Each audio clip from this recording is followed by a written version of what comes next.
áo lên hôm thu mùng ba về loang khôi yêu min áo đắp đan mười tàu hoàng sa mừng nó thu mùng yêu rê min ta áo tao đê sẽ cha ni về cô răng mi ta áo tao đứt quy mong khôn về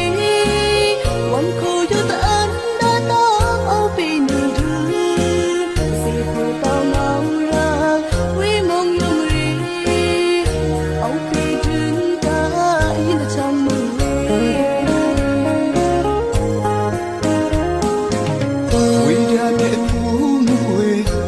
từng hoa về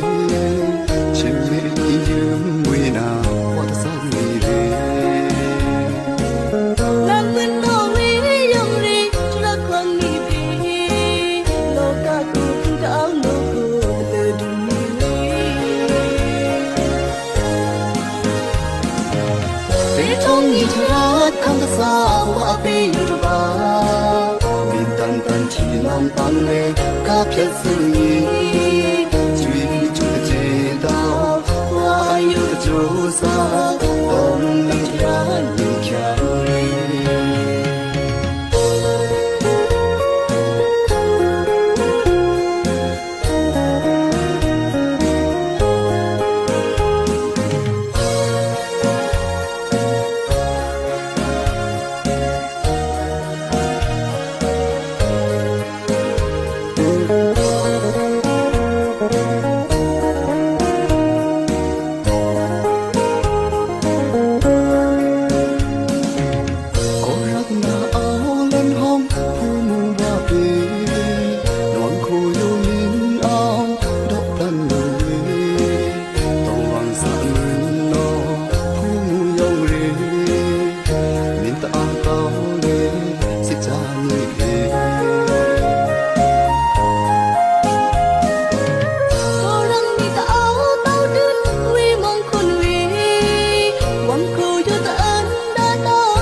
từng hoa về